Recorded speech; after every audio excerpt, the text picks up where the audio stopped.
জাতীয় স্মৃতিসৌধ ও শহীদ মিনারে অন্তর্বর্তীকালীন সরকারের শ্রদ্ধা, উপদেষ্টাদের দপ্তর বন্টন। ছুটির দিনেও রাষ্ট্র সংস্কারে ব্যস্ত শিক্ষার্থীরা। রাজধানীতে সেনাবাহিনীর তত্ত্বাবধানে থানার কার্যক্রম শুরু এবং অন্তর্বর্তীকালীন সরকারের জনবান্ধব উদ্যোগ দেখতে চায় জনগণ। নতুন সরকারের সাথে কাজ করার অঙ্গীকার বিশ্ব নেতাদের।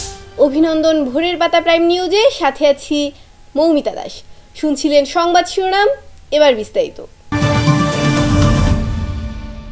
জাতীয় স্মৃতিসৌধ ও কেন্দ্রীয় শহীদ মিনারে ভাষা আন্দোলনের শহীদদের প্রতি শ্রদ্ধা নিবেদন করেছেন অন্তর্বর্তীকালীন সরকারের প্রধান উপদেষ্টা ডক্টর মোহাম্মদ ইউনূস। শুক্রবার উপদেষ্টাদের নিয়ে শহীদ মিনার ও জাতীয় স্মৃতিসৌধে ফুল দিয়ে শ্রদ্ধা জানান অন্তর্বর্তীকালীন সরকারের প্রধান সহ উপদেষ্টারা। বিস্তারিত জানাচ্ছেন তরুণ বেগী। দেশের অন্তর্বর্তীকালীন সরকার ও তার প্রধান হিসাবে ডক্টর ইউনূসকে স্বাগত জানিয়েছে যুক্তরাষ্ট্র, ইইউ, চীন, ভারত ও পাকিস্তান সহ বিশ্ব নেতারা। ভারতের প্রধানমন্ত্রী নরেন্দ্র মোদী সামাজিক মাধ্যম এক্স-এ বলেছেন, অধ্যাপক মোহাম্মদ ইউনূসকে তার এই নতুন দায়িত্ব গ্রহণের জন্য আমার শুভেচ্ছা জানাচ্ছি। আমরা আশা করি খুব দ্রুত স্বাভাবিক অবস্থা ফিরে আসবে এবং হিন্দু ও অন্য সংখ্যালঘু সম্প্রদায়ের নিরাপত্তা ও সুরক্ষা নিশ্চিত করা হবে। পাকিস্তানের প্রধানমন্ত্রী শাহবাজ শরীফ বাংলাদেশের অন্তর্বর্তীকালীন সরকারের প্রধান ডক্টর ইউনূসকে স্বাগত জানিয়ে বলেছেন, বাংলাদেশকে সমৃদ্ধ ভবিষ্যতের দিকে নিয়ে যাওয়ার ক্ষেত্রে আপনার সাফল্য কামনা করছি। যুক্তরাষ্ট্রের পররাষ্ট্র মন্ত্রণালয়ের মুখপাত্র ম্যাথু মিলার বলেছেন, ডক্টর ইউনূস সহিংসতা বন্ধ করার জন্য যে আহ্বান করেছেন তাকে আমরা স্বাগত জানাচ্ছি। আমরা চাই অন্তর্বর্তীকালীন সরকার ও ডক্টর ইউনূস বাংলাদেশের জন্য একটি গণতান্ত্রিক ভবিষ্যৎ তৈরি করুক। আমরা তাদের সঙ্গে কাজ করতে প্রস্তুত। ইইউ এর পররাষ্ট্রনীতি বিষয়ক প্রধান জোসেফ বরেল জানিয়েছেন, বাংলাদেশের নতুন প্রশাসনের সঙ্গে কাজ করতে চায় ইউরোপিয়ান ইউনিয়ন। তারা গণতান্ত্রিক ক্ষমতা হস্তান্তরের যে কাজ করবেন তাতে ইইউ সহায়তা করবে। এই প্রক্রিয়া শান্তিপূর্ণ ও অংশগ্রহণমূলক হতে হবে। চীনের পররাষ্ট্র মন্ত্রণালয়ের মুখপাত্র এক বিবৃতিতে বলেছেন, চীন অন্তর্বর্তী সরকারের গঠনকে স্বাগত জানাচ্ছে। তারা বাংলাদেশের সঙ্গে সহযোগিতা ও সম্পর্ক বাড়াতে চায়। ডক্টর মোহাম্মদ ইউনূসকে নিয়ে গুগল ইঞ্জিনিয়ার জাহেদ সবুর সামাজিক যোগাযোগ মাধ্যম ফেসবুকে একটি স্ট্যাটাস দিয়েছেন। স্ট্যাটাসে তিনি ডক্টর মোহাম্মদ ইউনূসকে অভিনন্দন জানিয়েছেন। দিলুবা তন্নি, নিউজ ডেস্ক, ভোরের পাতা। নবগঠিত অন্তর্বর্তীকালীন সরকারের প্রধান উপদেষ্টা অধ্যাপক ডক্টর মোহাম্মদ ইউনূসের নেতৃত্বে বিভিন্ন মন্ত্রণালয় বন্টন করা হয়েছে। শুক্রবার রাষ্ট্রপতির আদেশক্রমে মন্ত্রিপরিষদ সচিব মোহাম্মদ মাহবুব হোসেন স্বাক্ষরিত এক প্রজ্ঞাপনে এ মন্ত্রণালয়গুলো বন্টন করা হয়েছে। বিস্তারিত নুরুল ইসলাম খানের প্রতিবেদনে। বাংলাদেশের নবগঠিত অন্তর্বর্তীকালীন সরকারের প্রধান উপদেষ্টা অধ্যাপক ডক্টর মোহাম্মদ ইউনূসের নেতৃত্বে বিভিন্ন মন্ত্রণালয় বন্টন করা হয়েছে। শুক্রবার রাষ্ট্রপতির আদেশক্রমে মন্ত্রিপরিষদ সচিব মোহাম্মদ মাহবুব হোসেনের স্বাক্ষরিত এক প্রজ্ঞাপনে এই মন্ত্রণালয়গুলো বন্টন করা হয়েছে। প্রজ্ঞাপনে বলা হয়, প্রধান উপদেষ্টা ডক্টর মোহাম্মদ ইউনূস মন্ত্রিপরিষদ বিভাগ, প্রতিরক্ষা মন্ত্রণালয়, সশস্ত্র বাহিনী বিভাগ, শিক্ষা মন্ত্রণালয়, সড়ক পরিবহন ও সেতু মন্ত্রণালয়, খাদ্য মন্ত্রণালয়, গৃহায়ন ও গণপূর্ত মন্ত্রণালয়, ভূমি মন্ত্রণালয়, বস্ত্র ও পাট মন্ত্রণালয়, কৃষি মন্ত্রণালয়, বিজ্ঞান ও প্রযুক্তি মন্ত্রণালয়, রেলপথ মন্ত্রণালয়, জনপ্রশাসন মন্ত্রণালয়, বিদ্যুৎ, জ্বালানি ও খনিজ সম্পদ মন্ত্রণালয়, নৌপরিবহন মন্ত্রণালয়, পানি সম্পদ মন্ত্রণালয়, মহিলা ও শিশু বিষয়ক মন্ত্রণালয়, দুর্যোগ ব্যবস্থাপনা ও ত্রাণ মন্ত্রণালয়, তথ্য ও সম্প্রচার মন্ত্রণালয়, প্রবাসী কল্যাণ ও বৈদেশিক কর্মসংস্থান মন্ত্রণালয়, বাণিজ্য মন্ত্রণালয়, শ্রম ও কর্মসংস্থান মন্ত্রণালয়, সাংস্কৃতিক বিষয়ক মন্ত্রণালয়, বেসামরিক বিমান পরিবহন ও পর্যটন মন্ত্রণালয়, মুক্তিযুদ্ধ বিষয়ক মন্ত্রণালয়, পার্বত্য চট্টগ্রাম বিষয়ক মন্ত্রণালয়, প্রাথমিক ও গণশিক্ষা মন্ত্রণালয়ের দায়িত্ব পালন করবেন ডক্টর মোহাম্মদ ইউনূস। অর্থ ও পরিকল্পনা মন্ত্রণালয়ের দায়িত্ব পেলেন সালেউদ্দিন আহমেদ। আইন মন্ত্রণালয়ের দায়িত্ব পেলেন আসিফ নজরুল। শিল্প মন্ত্রণালয়ের দায়িত্ব পালন করবেন আদিলুর রহমান খান। স্থানীয় সরকার, পল্লী উন্নয়ন ও সমবায় মন্ত্রণালয় হাসান আরিফ। পররাষ্ট্র মন্ত্রণালয়ে তৌহিদ হোসেন। পরিবেশ, বন ও জলবায়ু পরিবর্তন মন্ত্রণালয়ে দায়িত্ব পালন করবেন সৈয়দা রেজওয়ানা হাসান। সমাজ কল্যাণ মন্ত্রণালয়ে পেয়েছেন শারমিন এস মুর্শিদ। স্বরাষ্ট্র মন্ত্রণালয়ে পেয়েছেন ব্রিগেডিয়ার জেনারেল অবসরপ্রাপ্ত ডক্টর এম শাখাওয়াত হোসেন। ধর্ম বিষয়ক মন্ত্রণালয়ে ডক্টর আ.ফ.ম. খালিদ হোসেন। মৎস্য ও পানি সম্পদ মন্ত্রণালয়ে পেয়েছেন ফরিদা আক্তার। স্বাস্থ্য ও পরিবার কল্যাণ মন্ত্রণালয়ে পেয়েছেন নূরজাহান বেগম। বৈষম্য বিরোধী ছাত্র আন্দোলনের সমন্বয়ক নাহিদ ইসলাম পেয়েছেন ডাক, টেলিযোগাযোগ ও তথ্য প্রযুক্তি মন্ত্রণালয় এবং আসিফ মাহমুদ সজীব ভুইয়া পেয়েছেন যুব ও ক্রীড়া মন্ত্রণালয়। ডেস্ক রিপোর্ট, ভোরের পাতা। শুক্রবার সবাই ছুটি কাটালেও শিক্ষার্থীরা ব্যস্ত রাষ্ট্র মেরামতের কাজে। সকাল থেকে রাজধানীর বিভিন্ন সড়কে ট্রাফিক নিয়ন্ত্রণের কাজে নেমেছে কোমলমতি ছাত্রছাত্রীরা। শিক্ষার্থীদের চেষ্টায় বাস, সিএনজি, প্রাইভেট কার আলাদা আলাদা লাইনে চলাচল করছে ও সড়কে ফিরছে শৃঙ্খলা, জানান পথচারী ও যাত্রীরা। এদিকে আবার অনেকে সহায়তা নিয়ে শিক্ষার্থীদের পাশে দাঁড়িয়েছেন। বিস্তারিত জানাচ্ছেন অভিহারী। শুক্রবার ছুটির দিনেও রাজধানীর গুরুত্বপূর্ণ ও জনবহুল সড়কগুলোতে দেখা যায় বিভিন্ন শিক্ষা প্রতিষ্ঠানের শিক্ষার্থী ও স্বেচ্ছাসেবীরা মোড়ে মোড়ে ট্রাফিক নিয়ন্ত্রণ করছেন। শুক্রবার হওয়ায় সড়কের মানুষের চাপ কম, তবে রাস্তায় প্রচুর গণপরিবহন ও ব্যক্তিগত গাড়ি রয়েছে। সেই সঙ্গে রিকশা ও ব্যাটারি চালিত অটোরিকশা চলছে। সড়কে নেই ট্রাফিকের দায়িত্ব পালন করা পুলিশ। ট্রাফিক পুলিশের ভূমিকায় সাধারণ শিক্ষার্থীরা যানজট নিরসনের পাশাপাশি তারা মানুষকে নিয়ম শৃঙ্খলা শেখাচ্ছেন। যানজট যেন না বাধে সেই চেষ্টা করছেন। বাস, সিএনজি, প্রাইভেট কার আলাদা আলাদা লাইনে চলাচল করতেও নির্দেশনা দিচ্ছেন তারা বলছেন সকলের সহযোগিতায় সড়কের শৃঙ্খলা নিয়ে আসা সম্ভব। এটা আমার দেশ, এটা আমাদের দেশ, তা আমাদের এই আত্মত্যাগ না, এটা আমাদের দায়িত্ব। আত্মত্যাগের যে জায়গা ছিল ওই জায়গা না, আমাদের দেশ আমাদেরকেই তো করতে হবে। আমরা একটা সুষ্ঠু দেশ, সুষ্ঠু নিয়মের মধ্যে সব কিছু জিনিস চাচ্ছি। এই চাঁদাবাজি, এটা সেটা যাবতীয় যে জিনিসগুলো শিকার হয়ে আসছে এতদিন ধরে, এগুলো থেকে আমরা মুক্তি চাচ্ছি। আমরা যাবতীয় অন্যায় থেকে মুক্তি চাচ্ছি। At least first of education system change করতে হবে। যেরকম 6 থেকে শুরু করে ক্লাস 10-এর বইগুলো খুবই বাজে, যেখানে পড়ার মতো কিছুই নেই, সেটা ফার্স্ট অফ অল চেঞ্জ করতে হবে। অ্যান্ড সেকেন্ডলি হচ্ছে রাস্তা। আমরা যখন সকালে বাসা থেকে বের হই, জ্যাম ফেস করে ইউনিভার্সিটিতে আসি, এরপর যাওয়ার সময় 2 ঘন্টা জ্যাম ফেস করে বাসে যে দেখা যাচ্ছে জ্যামে আমাদের 4 ঘন্টা চলে যাচ্ছে। যাতে এগুলো সুষ্ঠুভাবে নিয়ন্ত্রণ করা হয়, আমরা সেটাই চাইব নতুন সরকারের কাছে। হেলমেটবিহীন মোটরসাইকেল চালকদের হেলমেট পরার পরামর্শ দিচ্ছেন। এতে ট্রাফিকবিহীন ঢাকার রাস্তায় গাড়ি চলাচলে ভোগান্তি কমেছে বলে দাবি তাদের। একটা ইমার্জেন্সি লেন থাকবে, যে ইমার্জেন্সি লেন থেকে যে কোনো ইমার্জেন্সি গাড়ি, অ্যাম্বুলেন্স, পুলিশ খুব তাড়াতাড়ি মুভ করতে পারবে। একটা বাস বে থাকবে, বাস লেন থাকবে, আর একটা গাড়ির স্পিডের লেন থাকবে। হ্যাঁ, ঠিক আছে, আমি কথার সাথে সহমত, কিন্তু আমি বলবো যে বাইরের দেশগুলোতে দেখেন ম্যাক্সিমাম কিন্তু গভর্নমেন্ট ওদের বাস প্রোভাইড করে। ইভেন কিছু কিছু দেশে আছে যে স্টুডেন্টদের বাস ফ্রি। তো আমরা বলবো যে সরকার যদি পর্যাপ্ত পরিমাণ বাস প্রোভাইড করে, তাইলে কি আমরা নিজেদের ভেহিকেল থেকে বের হয়ে আসবো, আমরা ওখানে ডোনেট করব, ওখান থেকে আমরা চলাচল করবো, তাইলে কি আমার সড়কের গাড়ি কমবে। ইভেন সবাই যে গাড়ির উপরে ট্যাক্স বাড়াচ্ছে, গাড়ির উপরে ট্যাক্স বাড়ে, কিন্তু বাস বা বিভিন্ন সরকারি যে যানবাহন ওগুলোর উপরে যেন না ট্যাক্স দেয়। স্বেচ্ছাসেবী শিক্ষার্থীদেরকে অনেকেই ভালোবেসে খাবার সামগ্রী, স্যালাইন, খাবার পানি বিতরণ করতে দেখা গেছে। খাবার বিতরণকারীগণ বলছেন, দেশ সেবায় যেভাবে ছাত্ররা এগিয়ে এসেছে, তেমনি নিজেদের সাধ্যমতো আমরাও তাদের সেবায় পাশে থাকার চেষ্টা করছি।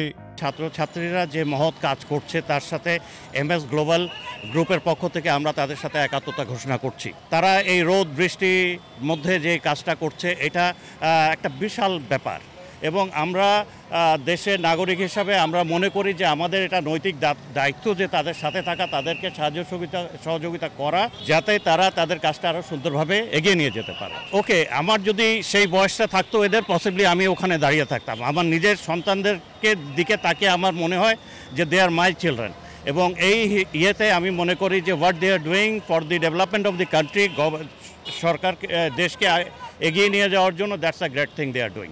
তো আমরা আমাদের হোটেল থেকে খাওয়া এবং পানি বিতরণ করেছি এবং আজকেও আমাদের সোনাগাঁ হোটেল কর্তৃপক্ষ, আপনারা দেখেছেন আমার সহকর্মীবৃন্দ, আমরা এসে ছাত্রদের পাশে দাঁড়িয়ে ছাত্রদেরকে অনুপ্রাণিত করার জন্য তাদের যে এফোর্ট, তাদের যে চেষ্টা আইনশৃঙ্খলাকে একটা সুন্দর পরিবেশ তৈরি করার জন্য আমরা আমাদের এই সাপোর্ট, এই সহযোগিতা ছাত্রদের প্রতি সোনাগাঁ হোটেলের সবসময় থাকবে। বিষয়টা আমি মনে করি যে খুবই একটা ভালো বিষয়। আমরা যেমন ছাত্র সমাজ এই দেশের প্রয়োজনে ক্রান্তি লগ্নে এগিয়ে এসেছি, তো তারাও আমাদের কাজটা যাতে আরও মসৃণ হয় সেজন্য তারাও আমাদেরকে বিভিন্ন সহযোগিতার মাধ্যমে আমাদের পাশে এসে দাঁড়িয়েছে। এটা আসলেই বলতে পারেন যে ছাত্র জনতার যে একটা বিপ্লব, এই বিপ্লবের যে একটা ঘটনা সেটাকে আরও ত্বরান্বিত করছে। ট্রাফিক নিয়ন্ত্রণে শিক্ষার্থীরা খুব বেশি দক্ষ না হলেও শিক্ষার্থীদের মানসিকতা ও প্রচেষ্টা শহরের চিত্র পাল্টে দিয়েছে। সড়কের শৃঙ্খলা আনয়ন ও নিরাপদ সড়ক বাস্তবায়নের লক্ষ্যে যেমনটি একযোগে রাস্তায় কাজ করছেন ছাত্র জনতা, তেমনটি তাদের পাশে দাঁড়িয়েছেন সুশীল সমাজ। তাদের এমন আয়োজন সর্বমহলে প্রশংসা করেছে। অভি আরিফ, ভোরের পাতা, কারণ বাজার, ঢাকা। 4 দিন পর সেনাবাহিনীর সদস্যদের সহায়তায় থানা পুলিশ কার্যক্রম শুরু হয়েছে। সকাল থেকে রাজধানীর প্রায় 29টি থানার কার্যক্রম শুরু করা হয়। প্রতিটি থানার পুলিশ সদস্যদের সহায়তায় থাকছে সেনা সদস্যরা। বিস্তারিত রাকিব হাসানের প্রতিবেদনে। আমরা একসঙ্গে কাজ করেছি, এরকম অনেক সদস্য এখন নেই। আসলে আমরা এখানে হৃদয় আমাদের ভারাক্রান্ত। আমি এই পুলিশে আজ 23 বছর একসাথে কাজ করেছি। কিছুদিন আগেও আমার থানায় ছিল, সে আজকে নেই। সরকার পতনের পর থমকে যায় সব থানার কার্যক্রম। পুলিশের ওপর হামলা, লুটপাট, অগ্নিসংযোগ করা হয় থানায় থানায়। আতঙ্কে থানা ফেলে জীবন বাঁচান পুলিশ সদস্যরা। অবশেষে প্রায় 4 দিন পর সামরিক বাহিনীর সদস্যদের সহায়তায় থানা পুলিশ কার্যক্রম শুরু করেছে। থানা একটা গুরুত্বপূর্ণ স্থাপনা। এটার মধ্যে অনেকগুলো ফ্যামিলি আছে, প্রায় 200-300 ফ্যামিলি আছে। এখানে পুলিশ সদস্য আছে। ক্ষুব্ধ বা উচ্ছৃঙ্খলকারী কিছু নাগরিক যারা অনেক পুলিশ সদস্যকে হত্যা করতে, আহত করতেছে। তা আমাদের কাছে এটা মনে হয়েছে যে আমাদেরকে পুলিশকে আগে বাঁচাইতে হবে। তাদেরকে রিফর্ম করে নতুন করে কাজ করার জন্য তাদেরকে সেভ করাটা আমার অত্যন্ত জরুরি। এছাড়াও ওই থানার ভেতরে ব্যাপক অনেক অস্ত্র রয়েছে। যদি এগুলো সন্ত্রাসীদের কাছে চলে যেত তাহলে এটা আমাদের নিরাপত্তার জন্য একটা চ্যালেঞ্জ হয়ে যেত। শুক্রবার সকাল থেকেই রাজধানীর প্রায় 29টি থানার কার্যক্রম শুরু করা হয়। প্রতিটি থানায় পুলিশ সদস্যদের সহায়তায় থাকছেন সেনা সদস্যরা। সকল সম্মানিত নাগরিকদেরকে একটা অনুরোধ করছি যে এই থানা আপনার পরিচয়। একটা মানুষের আইডেন্টিটিতে প্রথম যদি বলে যে আপনার পরিচয় কি, সেই পরিচয়ের ভিতরেই থানা আসে, যে কোন থানায় সে বাস করে। এই থানা কোনো পুলিশের নাই, থানা হচ্ছে আপনার থানা। পুলিশ আপনার প্রয়োজনেই পুলিশ প্রয়োজন হবে। অতএব পুলিশের প্রতি যে ক্ষোভ আপনাদের আছে সেটা কিছু ভুল সিদ্ধান্তের কারণে এটা হয়েছে। এই জন্য কিন্তু সমগ্র পুলিশ বাহিনী দোষী না, সমগ্র পুলিশের অধিকাংশ মানুষই দোষী না। আপনারা যা হয়েছে আপনারা পুলিশের দোষ ত্রুটি এটা ক্ষমা সুন্দরভাবে দেখেন, কারণ এই থানা আপনাদের, পুলিশও আপনাদের। পুলিশ আপনাদের খুবই প্রয়োজন। আপনারা ইতিমধ্যে খেয়াল করেছেন যে আপনাদের নাগরিক জীবন কীভাবে ব্যাহত হয়েছে পুলিশের অভাবে। অতএব পুলিশকে থানায় আসতে দেন। পুলিশের উপরে আর কোনো আক্রোশ আপনারা রাখবেন না, এটা আমাদের অনুরোধ করছি, কারণ পুলিশ ক্ষতিগ্রস্ত হলে বাংলাদেশ ক্ষতিগ্রস্ত হবে। সকাল থেকেই থানাগুলোতে পুলিশ সদস্যদের কাজে যোগ দিতে দেখা গেছে। এ সময় নাগরিকদের থানায় এসে সেবা গ্রহণের অনুরোধ জানান ঊর্ধ্বতন পুলিশ কর্মকর্তারা। সবাইকে ধন্যবাদ। এখন আমি সবার প্রথম স্মরণ করি বিগত দিনে আমরা একসঙ্গে কাজ করেছি, এরকম অনেক সদস্য এখন নেই। আসলে আমরা এখানে হৃদয় আমাদের ভারাক্রান্ত। আমি এই পুলিশে আজ 23 বছর একসাথে কাজ করেছি। কিছুদিন আগেও আমার থানায় ছিল, সে আজকে নেই। আসলে আমাদের পুরো পরিবার, আমার পুরো পুলিশ সদস্য, আমরা সত্যিকারের ট্রমাটাইজড। তার ভিতরে আমরা আসলে জনগণের প্রয়োজনেই কাজ করি। আমাদের ব্যর্থতা অনেক সময় আমরা জনগণকে বোঝাইতে পারি না। আজকেও ফিরে আসা কিন্তু জনগণের জন্যই। জনগণ প্রয়োজন বোধ করছে যে পুলিশ না থাকলে কি হচ্ছে, সেই প্রয়োজনেই ফিরে আসা। আমি ধন্যবাদ জানাই সেনাবাহিনীকে। সত্যিকারে তারা বিশেষ করে এই তেজগাঁ এলাকায় বিগত দিনে এবং ঠিক যখন সারা বাংলাদেশের জ্বালাও পোড়া হচ্ছিল, তারা একেবারে কোনো একটা স্বর্গীয় দূত হিসেবে এই থানার গেটে দাঁড়িয়ে তারা আমাদের রক্ষা করছে। তাদের প্রতি আমার এই থানার পক্ষ থেকে কৃতজ্ঞতা। আর আমরা আসলে সত্যিকারের স্বল্প পরিসরে, যেহেতু আমরা সবসময় কমান্ডে কাজ করি, একটা চেন অফ কমান্ড কাজ করে। আমরা এর আগেও যা করছি অর্ডারে করছি, আজকেও অর্ডার করেছে, তাই আমি থানায় চলে আসছি। এখনও আমার অনেক সহকর্মী কান্না করতেছে, আসতে পারছে না। আমি চেষ্টা করছি যে আমরা সত্যিকারে মানুষের প্রয়োজনেই যে কাজ করি এই কথাটা তাদের বোঝাতে চেষ্টা করতেছি, তাদের মোটিভেটেড করে যে সত্যিকারে যে আমরা মানুষের প্রয়োজনে এটা সেই প্রয়োজনটা আবার মেটানোর জন্যই কিন্তু আমরা চলে আসছি। তাই সবাইকে ধন্যবাদ। আমরা চেষ্টা করব এবং জনগণকে বলবো আমাদের রাস্তায় নেওয়ার জন্য। আর অনেক সময় বুঝে না মেসেজটা, আমরা যেটা বোঝাইতে চাই আসলে আমাদের ব্যর্থতা, এখন আমরা মানুষের রাস্তায় যেতে পারিনি, এটা আমাদের ব্যর্থতা। তা আমরা চেষ্টা করে যাচ্ছি যে আমরা অস্বীকার করব না যে এটা আমাদের অনেক ভুল বা ব্যর্থতার কারণে এই পর্যায়ে আজকে আমরা এইগুলো ওভারকাম করে আগামী দিনে সত্যিকারে মানুষের প্রয়োজনে যাতে এই বাহিনী থাকতে পারে, আমি যে কয়দিন আছি বা আমার যে সহকর্মীরা আছে তাদের নিয়ে আমরা এই সেবাগুলো অব্যাহত রাখার চেষ্টা করব। ধন্যবাদ। রাকিব হাসান, ভোরের পাতা। দেশে উদ্ভূত পরিস্থিতিতে চলমান অরাজকতা ঠেকাতে সেনাবাহিনী ও আনসার সদস্যদের মাঠে নামানো হয়েছে। এছাড়া অনেক এলাকায় স্বেচ্ছাসেবীরাও পাহারা দিচ্ছেন। তবে সাধারণ মানুষের মধ্যে এখন নানা আতঙ্ক বিরাজ করছে। আরও জানাচ্ছেন নাইমুর রহমান। বর্তমানে দেশের বিভিন্ন এলাকায় চুরি, ছিনতাই ও ডাকাতির মতো ঘটনা বেড়ে গেছে, যা সাধারণ মানুষকে আতঙ্কিত করে তুলছে। আইন শৃঙ্খলা রক্ষা বাহিনীর পর্যাপ্ত উপস্থিতি না থাকায় দেশে এই অস্থিরতার সৃষ্টি হয়েছে। প্রায় সময় নানা ধরনের নেতিবাচক খবর শোনা যাচ্ছে। তো রাত্রেবেলায় যে অবস্থানটা হয়তো চুরি ছিনতাই হচ্ছে, এগুলা থেকে নিরাপত্তাহীনতায় ভুগছে। যদি সেইভাবে পুলিশ প্রশাসন থাকতো তাহলে আর কি এই অরাজকতার সৃষ্টি হতো না। এলাকা ভিত্তিক টিম করা হচ্ছে, আমাদেরও এলাকা অলরেডি টিম হয়ে গেছে। আমরা আমাদের নাম্বার শেয়ার করছি, প্লাস সেনাবাহিনীদের নাম্বার শেয়ার দেওয়া হচ্ছে।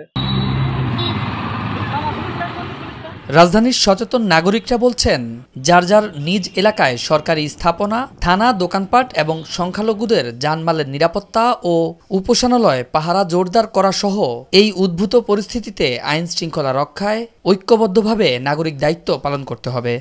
সংখ্যালঘুদের উপর কোনো চাপ নেই, হ্যাঁ, বরঞ্চ দেখা গেছে যে আমরা বিভিন্ন মিডিয়ার মধ্যে দেখছি যে দেখা গেছে যে আপনার ছাত্র জনতা এরা আপনার সংখ্যালঘুদের যে পরিবার বা আমাদের এই এরিয়াটার মধ্যে একটা মন্দির আছে, হ্যাঁ, আমরা প্রথম দিন থেকেই ছিলাম যে দেখা গেছে না এরা নির্বিঘ্নে দিন পার করছে। আমাদের এলাকার মধ্যে আমরা সবসময় ভালো আছি, কারণ আমরা দলমূল নির্বিশেষে আমরা সবার সাথে ভাই ভাই মিলেমিশে আছি। না না, আমরা কখনো আমাদের উপরে কোনো চাপ আসতেছে না এবং আমরা নিজ স্বাধীন মতন আমরা বসবাস করতেছি, কোনো ঝামেলা নাই। এদিকে আলেম ওলামা ও মাদ্রাসা শিক্ষার্থীরা বলছেন, ছাত্র জনতার বিপ্লবে মাদ্রাসার শিক্ষক ও ছাত্রদের অংশগ্রহণ এবং ত্যাগ অস্বীকার করার সুযোগ নেই। সুতরাং ছাত্রদের বিপ্লব চুরি করে এখন কোনো ষড়যন্ত্র হলে আমরা কঠোর কর্মসূচি নিয়ে রাজপথে নামতে বাধ্য হব। ইনশাল্লাহ যারা ষড়যন্ত্র করতে চায় তাদের বিরুদ্ধে তারা পারবে না। আর আমাদের ছাত্র ভাইরা যারা আছে তারা, আমি আশা রাখি তারা অনেক ট্যালেন্ট, অনেক বুদ্ধি রাখে, তারা এ বিষয়ে তারা অনেক বিষয় চিন্তা করবে এবং মাঠে দরকার হলে আবার নামবে। সমন্বয়ক যখন ডাক দিছে তখন আমাদের অনেক মাদ্রাসা ছুটি দিয়ে দিছে এবং বলছে যে এই আন্দোলন আমাদের আন্দোলন, এই আন্দোলন আমরা সবাই যোগ দিব। দেশের অস্থিতিশীল পরিস্থিতিতে সংখ্যালঘু সম্প্রদায়ের মানুষজন ভীষণ অসহায় বোধ করছে। এই পরিস্থিতি মোকাবেলায় রাজধানী সহ দেশের বিভিন্ন জেলায় ইতিমধ্যেই স্থানীয়রা পাহারা দিচ্ছেন সংখ্যালঘুদের ব্যবসা প্রতিষ্ঠান ও বাড়িঘর সহ ধর্মীয় উপাসনালয়। নাইমুর রহমান, ভোরের পাতা, ঢাকা। দ্রব্যমূল্যের ঊর্ধ্বগতি ও বাজার কেন্দ্রিক চাঁদাবাজি বন্ধে বাজার তদারকি করতে মাঠে নেমেছে সাধারণ শিক্ষার্থীরা। তালিকা অনুযায়ী ঠিক দামে বিক্রি হচ্ছে কিনা খতিয়ে দেখেন শিক্ষার্থীরা। কাউকে চাঁদা না দিতে ব্যবসায়ীদের অনুরোধ করেন কোমলমতি ছাত্রছাত্রীরা। বিস্তারিত জানাচ্ছেন অভি আরিফ। নতুন সরকার, নতুন অগ্রযাত্রা, নতুন সম্ভাবনা। এমন সম্ভাবনাময় সময়ে নিত্য প্রয়োজনীয় দ্রব্যের বাজারে কেমন স্বস্তি এসেছে সেটি এখন দেখার বিষয়। দর্শক, আপনাদেরকে দেখাবো রাজধানীর কারণ বাজারের আজকের বাজার দর। দ্রব্যমূল্যের ঊর্ধ্বগতি ও বাজার কেন্দ্রিক চাঁদাবাজি বন্ধে বাজার তদারকি করতে মাঠে নেমেছে সাধারণ শিক্ষার্থীরা। তালিকা অনুযায়ী ঠিক দামে বিক্রি হচ্ছে কিনা খতিয়ে দেখছেন শিক্ষার্থীরা। কাউকে চাঁদা না দিতে ব্যবসায়ীদের অনুরোধ করছেন কোমলমতি ছাত্রছাত্রীরা। দ্রব্যমূল্য বাড়িয়ে সাধারণ মানুষকে ভোগান্তিতে না ফেলতে ব্যবসায়ীদের অনুরোধ করেন শিক্ষার্থীরা। আমরা এই কয়দিন ধরে যেভাবে দাম দেখে আসতেছিলাম গত এক সপ্তাহ ধরে, তার থেকে এখন দ্রব্যমূল্যের দাম কিছুটা নিম্নমুখী। সব দোকানে, ম্যাক্সিমাম দোকানে কালার লাইট ইউজ করতেছে।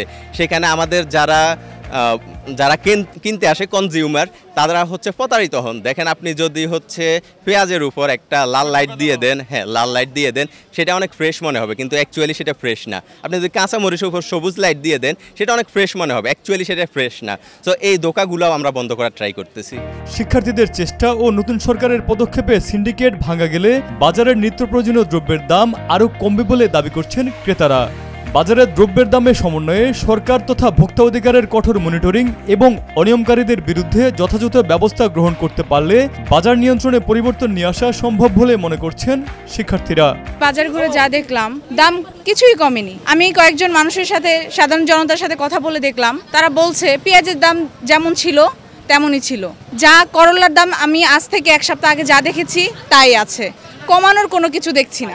আমি মনে করি এটা কঠোর শাস্তি ব্যবস্থা করতে হবে, কঠোর নজরদারি হতে হবে। আমি আজকে আসলাম, দেখলাম, চলে গেলাম, মনিটরিং করলাম, আবার অনেক দিন পর আসলাম, এটা হবে না। আমাদের করা নজরদারি থাকতে হবে। শিক্ষার্থীরা মূল্য নির্ধারণ ও সিন্ডিকেট মোকাবেলায় তৎপর জানিয়ে ব্যবসায়ী ক্রেতা বিক্রেতাদের এই ব্যাপারে সহযোগিতার অনুরোধ করেন তারা। বাজার নিয়ন্ত্রণে শিক্ষার্থীরা, স্বস্তিতে সাধারণ মানুষ। বাজারের মূল্য নিয়ন্ত্রণ ও মনিটরিংয়ে সরকারের কার্যকর পদক্ষেপ চায় জনগণ। অভিয়ারিফ, ভোরের পাতা, কারণ বাজার, ঢাকা। দেশে চলমান রাজনৈতিক পরিস্থিতি থেকে নতুন সরকার মানুষের কাছে গ্রহণযোগ্য হবে মনে করছেন সাধারণ মানুষ।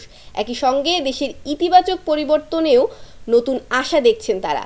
বিস্তারিত রাকিব হাসানের প্রতিবেদনে, ক্যামেরায় ছিলেন শওকত মিয়া। শান্তিতে নোবেলজয়ী প্রফেসর ডক্টর মোহাম্মদ ইউনূসের নেতৃত্বে অন্তর্বর্তীকালীন সরকারের উপদেষ্টা পরিষদ শপথ গ্রহণ করেছেন। বৃহস্পতিবার বঙ্গভবনের দরবার হলে শপথ নেয় এই নতুন সরকার। বিগত বছর ধরে দেশে চলমান রাজনৈতিক পরিস্থিতি থেকে নতুন সরকার মানুষের কাছে গ্রহণযোগ্য হবে বলে মনে করছেন সাধারণ মানুষ। সাধারণ মানুষ চলে বেড়ে খাইতে পারি সেই ব্যবস্থা করে দেওয়া। আমরা সাধারণ ব্যানগাড়ি চালাই। যেহেতু নতুন সরকার মাত্রই গঠন হলো আজকে এবং দায়িত্ব ইতিমধ্যে বন্টন হয়ে গেছে বিভিন্ন মন্ত্রণালয় এবং সরকারও পুলিশ প্রশাসন থেকে নির্দেশ দেওয়া হয়েছে যে আজকের মধ্যে যোগদান করার জন্য, তাদের নিরাপত্তা নিশ্চিত করেই যেন যোগদানের ব্যবস্থা করা হয়। আপাতত নতুন সরকারের কাছে প্রত্যাশার প্রশ্নে সাধারণ মানুষের একটাই চাওয়া, দ্রব্যমূল্য নিয়ন্ত্রণ।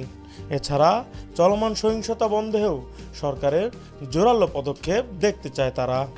মনে করি যে ডক্টর ইউনূসের মতো লোক আমাদের দেশে অনেক আগেই দরকার ছিল, কারণ আমরা আসলে এতদিন মুদ্রার এই পিঠ আর ওই পিঠই আসতেছিল এবং যাদের মাধ্যমে গতানুগতিক যে ধারা সেগুলোই চলছিল এবং তার মধ্যে কোনো পরিবর্তন বা কোনো নতুন কোনো কিছুই দেখা যাচ্ছিল না। দেশের অর্থনৈতিক পুনরুদ্ধার সহ আইন শৃঙ্খলা পরিস্থিতির উন্নয়ন চায় সাধারণ মানুষ। মানুষের মৌলিক অধিকার নিশ্চিত করতে সরকারের প্রতি আহ্বান তাদের। আমরা সবাই চাই যে একটা সুষ্ঠু স্বাভাবিক জীবনযাপন করতে, এটাই হচ্ছে আমাদের চাওয়া পাওয়া। এদিকে চলমান পরিস্থিতিতে দেশের ট্রাফিকের দায়িত্ব পালন করছেন শিক্ষার্থীরা। সেই অনুসারে শুক্রবার সকাল থেকে রাজধানীর বিভিন্ন পয়েন্টে তাদের দায়িত্ব পালন করতে দেখা যায়। সরকারের কাছে তাদের চাওয়া পাওয়ার প্রশ্নে দেশকে সন্ত্রাসমুক্ত রাখার প্রত্যাশা তাদের। আমরা চাচ্ছি পুলিশ আসুক, নতুন সম্পদ নিয়ে, নতুন সংকল্প নিয়ে, নতুন চিহ্ন নিয়ে আসুক, যেন আমরা তাদেরকে শ্রদ্ধা করতে পারি। রাকিব হাসান, ভোরের পাতা। আজ আন্তর্জাতিক আদিবাসী দিবস। বিশ্বব্যাপী ক্ষুদ্র জনগোষ্ঠী ও আদিবাসী জনগণ তাদের নিজস্ব সাংস্কৃতিক পরিচয়, ভূমির অধিকার, অঞ্চল, প্রাকৃতিক সম্পদের অধিকার ও নাগরিক মর্যাদার স্বীকৃতির দাবিতে দিবসটি পালিত হয়। বিভিন্ন দেশের ক্ষুদ্র জাতিসত্তা ও আদিবাসীদের স্বতন্ত্র সাংস্কৃতিক পরিচয় তুলে ধরার গুরুত্ব নিয়েই পালন করা হয় এই আন্তর্জাতিক দিবসটি। বিস্তারিত তাসনোভা ঐশীর প্রতিবেদনে। আন্তর্জাতিক আদিবাসী দিবস আজ। প্রতি বছর ৯ আগস্টকে আন্তর্জাতিক আদিবাসী দিবস হিসেবে পালন করা হয়। ১৯৯৪ সাল থেকে জাতিসংঘের পক্ষ থেকে বিশ্বব্যাপী পালন করে আসছে দিবসটি। সংবিধান অনুযায়ী তথ্য ও সম্প্রচার মন্ত্রণালয় থেকে আদিবাসী শব্দ ব্যবহার না করে বিভিন্ন টিভি অনুষ্ঠানে উপজাতি, ক্ষুদ্র জাতিসত্তা বা নিগোষ্ঠী শব্দ ব্যবহার করতে বলা হয়েছে। বাংলাদেশের সংবিধানের ৫ম সংশোধনীতে বাংলাদেশে বসবাসরত বিভিন্ন ছোট ছোট সম্প্রদায় বা গোষ্ঠীকে উপজাতি, ক্ষুদ্র জাতিসত্তা বা নিগোষ্ঠী বলে আখ্যায়িত করা হয়েছে। বাংলাদেশ সংবিধানের ২৩ ক অনুচ্ছেদে বর্ণিত আছে উপজাতি, ক্ষুদ্র জাতিসত্তা, নৃগোষ্ঠী ও সম্প্রদায়ের কথা, কিন্তু আদিবাসী বলতে কিছু নেই। আদিবাসী শব্দটি ব্যবহার না করতে উচ্চ আদালতেরও নির্দেশনা রয়েছে। বাংলাদেশ সরকারের অবস্থান হচ্ছে এখানকার মানুষের ইতিহাস ও সংস্কৃতি 4000 বছরের পুরনো। প্রত্নতাত্ত্বিক গবেষণা সেটি প্রমাণ করে। কিন্তু পার্বত্য চট্টগ্রামে বসবাসরত ক্ষুদ্র জাতিগোষ্ঠীর মানুষ মিয়ানমার ও কম্বোডিয়া থেকে এসে বসতি স্থাপন করে, সেজন্য তারা এখানকার আদিবাসী নয়। তাসনুভা ঐশী, ডেস্ক রিপোর্ট, ভোরের পাতা। এবার আন্তর্জাতিক সংবাদ।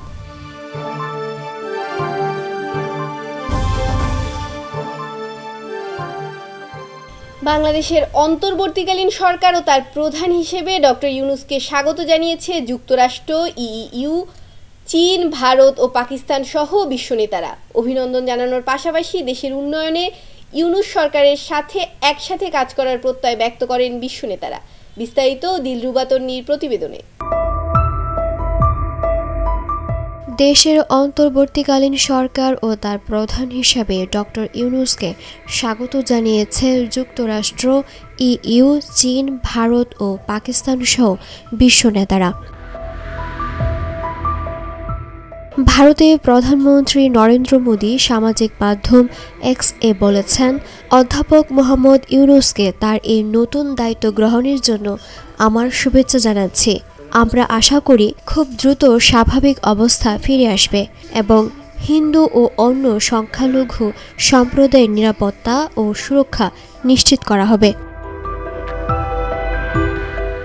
পাকিস্তানের প্রধানমন্ত্রী শাহবাজ শরীফ বাংলাদেশের অন্তর্বর্তীকালীন সরকারের প্রধান ডক্টর ইউনূসকে স্বাগত জানিয়ে বলেছেন, বাংলাদেশকে সমৃদ্ধ ভবিষ্যতের দিকে নিয়ে যাওয়ার ক্ষেত্রে আপনার সাফল্য কামনা করছি।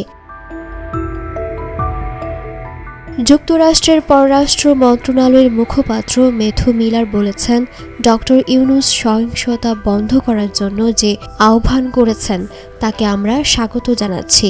আমরা চাই অন্তর্বর্তীকালীন সরকার ও ডক্টর ইউনূস বাংলাদেশের জন্য একটি গণতান্ত্রিক ভবিষ্যৎ তৈরি করুক। আমরা তাদের সঙ্গে কাজ করতে প্রস্তুত। ইইউ এর পররাষ্ট্রনীতি বিষয়ক প্রধান জোসেফ বরেল জানিয়েছেন, বাংলাদেশের নতুন প্রশাসনের সঙ্গে কাজ করতে চায় ইউরোপিয়ান ইউনিয়ন। তারা গণতান্ত্রিক ক্ষমতা হস্তান্তরের যে কাজ করবেন তাতে ইইউ সহায়তা করবে। এই প্রক্রিয়া শান্তিপূর্ণ ও অংশগ্রহণমূলক হতে হবে। চীনের পররাষ্ট্র মন্ত্রণালয়ের মুখপাত্র এক বিবৃতিতে বলেছেন, চীন অন্তর্বর্তী সরকারের গঠনকে স্বাগত জানাচ্ছে। তারা বাংলাদেশের সঙ্গে সহযোগিতা ও সম্পর্ক বাড়াতে চায়। ডক্টর মোহাম্মদ ইউনূসকে নিয়ে গুগল ইঞ্জিনিয়ার জাহেদ সবুর সামাজিক যোগাযোগ মাধ্যম ফেসবুকে একটি স্ট্যাটাস দিয়েছেন। স্ট্যাটাসে তিনি ডক্টর মোহাম্মদ ইউনূসকে অভিনন্দন জানিয়েছেন। দিলরুবা তন্নি, নিউজ ডেস্ক, ভোরের পাতা। বাংলাদেশ পরিস্থিতি নিয়ে ভারত ও যুক্তরাজ্যের পররাষ্ট্র মন্ত্রীর মধ্যে ফোনালাপ হয়েছে। শুক্রবার এনডিটিভির এক প্রতিবেদনে এ তথ্য জানানো হয়েছে। প্রতিবেদনে বলা হয়েছে, ব্রিটিশ পররাষ্ট্রমন্ত্রী ডেভিড ল্যামির সঙ্গে বৃহস্পতিবার ভারতের পররাষ্ট্রমন্ত্রী এস জয়শঙ্কর বাংলাদেশ নিয়ে আলোচনা করেছেন। সামাজিক যোগাযোগ মাধ্যম এক্সে এক পোস্টে বিষয়টি উল্লেখ করেন জয়শঙ্কর। এবার বিনোদনের সংবাদ।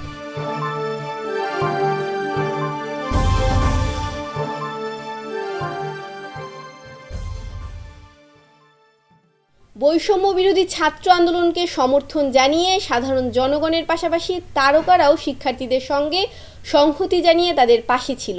তবে এ বিষয় নিয়ে অনেক তারকাকে চুপ থাকতে দেখা গেছে।